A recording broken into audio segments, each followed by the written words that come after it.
বিসমিল্লাহির রহমানির রহিম। আসসালামু আলাইকুম। সবাই কেমন আছেন? আমি আলহামদুলিল্লাহ ভালোই আছি। তা আপনাদের তো আমি 2 দিন আগে একটা ভিডিও দিলাম, যেটা আমি মানে আমার রোজার মধ্যেকার একটা ভিডিও দিলাম। আর আজকে দিচ্ছি যে আমি ঈদের দিন তো আর কিছু এরকম করি নাই, ঈদের পরের দিন থেকে আমি কীভাবে মানে ঈদের আনন্দটা কাটালাম সেটা। তো যথারীতি ঈদের পরের দিন ভাইয়ের বউ জোর করে দেশে নিয়ে গেল ভাইয়ের শ্বশুরবাড়ি। সেখানে গিয়ে তো ভালোই আনন্দ করলাম। ওরা আমাদেরকে নাস্তা খেতে দিল, ভাইকে, আমাকে, ভাইয়ের বউকে, মানে ভাইয়ের বাচ্চা সবাইকে নাস্তা দিল ভাইয়ের শ্বশুরবাড়িতে। ফুলপাক্কন পিঠা, তো ওটা খেয়ে আমি বললাম যে এটা আমার ছেলে মেয়ের সবার পছন্দ। আর তার জন্য সাথে সাথেই ওর ভাইয়ের মানে আমার ভাইয়ের শাশুড়ি, তারপর ভাইয়ের শালি, ওরা বললো যে ঠিক আছে তাহলে আমরা বানায় দেই, আপনি বাসায় গিয়ে খায়েন, যেহেতু আপনার পছন্দ।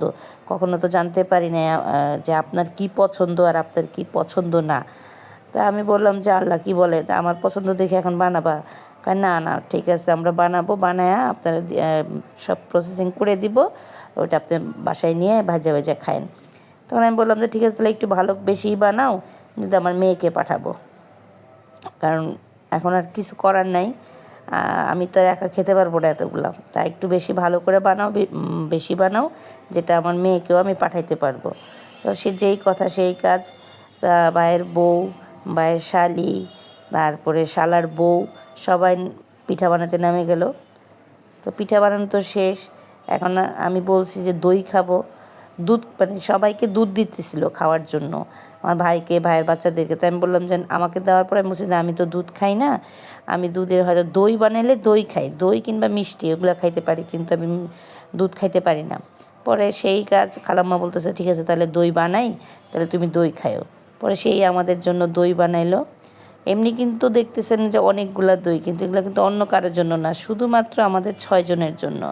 মানে আমার ভাইয়ের ঘরে ভাইয়েরা 4 জন আর আমি খাবো, 6 জন হয়ে গেলো। মানে সরি, আমি 5 জনের কথা বলতে চাই, 6 জন বলে ফেলছি।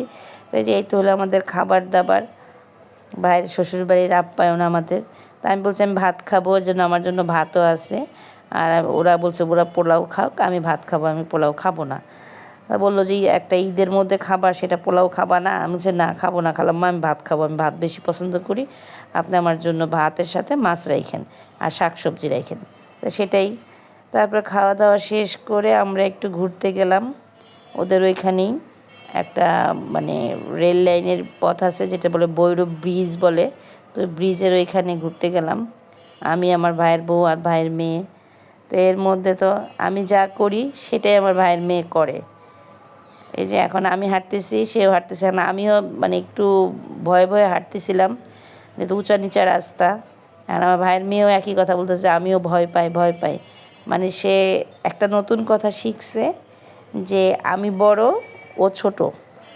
মানে আমি একদিন কথায় কথায় বলছিলাম ওকে যে তুমি এত দুষ্টামি করো কেন, তুমি আমাকে চেনো, আমি কিন্তু বড় আর তুমি কিন্তু ছোট। এখন ও সেই কথাটাই আমার বারবার বলে। দেখতে পারতেছেন যে ও হাঁটে কীভাবে, মানে ভয়ে ভয়ে হাঁটতেছে। আমি যে বলছি যে আমিও ভয় পাই, এখন সেও ভয়ে ভয়ে হাঁটতেছে, সেটা দেখাইতেছে। দেখতে পারবেন হয়তো এর মধ্যে কিছু কিছু জিনিস, আমি যা করতেছি সে তাই করতেছে। মানে এমন কাজ মনে হয় যে আমার ট্রু কপি, যে আমি এখানে উঠে মানে আমি ভয় পাইছি, সেও এখানে বলতেছে না আমিও ভয় পাই, ওখানে থাকবে না, রেল লাইনে থাকবে না। এই যে দেখতে পারেন আমি হাঁটতেছি রেল লাইনের উপরে, ওর মায়ের হাত ধরে ওর মাকে বলতেছি তুমি একটু আমাকে ধরো, আমি একটু হাঁটবো, দেখি আমি হাঁটতে পারি কি না। এখন ও সেম আমাকে বলতেছে যে মাম্মাম তুমি আমার হাত ধরো, আমি হাঁটবো। আমি আচ্ছা ঠিক আছে, তুমি তো উপরে হাঁটতে পারবে না, তুমি এইখানে হাঁটো। মানে একই ট্রু কপি করলো। তারপরে আমরা চলে গেলাম যে পিঠা তো নিতে হবে, তার জন্য একটা বাস্কেট কেনার জন্য। তো ওদের বাজারে নৌকা দিয়েই গেলাম, সেটাই আপনাদেরকে দেখালাম। যদি ভালো লাগে লাইক শেয়ার কমেন্টস করবেন, আমার পাশে থাকবেন, কারণ এখন আমি চাই যে এইভাবে টুকটাক ঘুরবো আর আপনাদের পাশে নিয়ে থাকবো। তারপরে দেশ থেকে চলে আসলাম, আসার পরে বান্ধবীদের সাথে কথাবার্তা বলার পরে বান্ধবীরা বলল, আমার এক বান্ধবী থাকে গাজীপুর, তো ও মুন্নি, তো ও বললো যে চলে আয় আমার এখানে, একা একা বাসায় কী করবি, একা একা বাসায় থাকার থেকে আয় আমার এখানে, আয় ঘুরে যা, আর আপাও আসছে, মানে ওর বড় বোন আসছে, বড় বোনের মেয়ে, বড় বোনের মেয়ের ঘরের মেয়ে, নাতিন। বলছে আপাও আসছে, তুই আর মুন্না দুজনে মিলা চলে আয়। তখন একই কাজ, ও যখন বলছে তখন আমি বললাম যে আচ্ছা ঠিক আছে, দেখি মুন্নাকে কথা বলে। তা মুন্নাকে বলার পরে মুন্না বললো যে চল, বাসায় থাকার থেকে তুইও বাসায় একা, আমিও বাসায় তো একা আছি, কারণ ওর ছেলে মেয়েও বাইরে থাকে। বলছে চল তাহলে যাই। পরে আমরা গেলাম দুই বান্ধবী মিলে আপাদের সাথে করে একসাথে করে গেলাম। যাওয়ার পরে ওদের যে মানে গাজীপুরের যে পরিবেশ, সেই পরিবেশটাই আপনাদের কাছে একটু তুলে ধরলাম। গ্রামীণ পরিবেশ খুবই ভালো লাগছে, আমার খুবই ভালো লাগছে। বললাম যে যদি আমি একা না হতাম, যদি আমার সাথে কেউ থাকতো, তাহলে হয়তো আমি তোদের এখানে একটা রাত্র থেকে যেতাম, গ্রামের পরিবেশটা নিতাম। তো এটাই যে ওদের পুকুর পাড়, মানে পুকুর, এটা আমাদের আরেক বন্ধুর ফ্রেন্ডেরই, আরেক ফ্রেন্ডের। তো সব আমরা একসাথে মানে যাওয়ার পরে আমরা একটু ঘুরলাম, ভালোই ঘুরলাম। নুহাসপল্লির এই দিক সেদিক অনেকগুলো ঘুরলাম আপা সহকারে, খুব মজা পেলাম। যদিও আপারে আমরা স্কুল জীবনে অনেক ভয় পাইতাম, কিন্তু এবার আমাদের আপার সাথে ঘোরার পরে ভয়টা কেটে গেছে।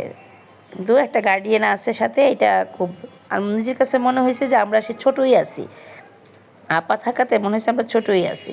তো ঘোরাফেরার পর আমরা 3 বান্ধবী সেই মজা করে বারান্দায় আড্ডা দিলাম।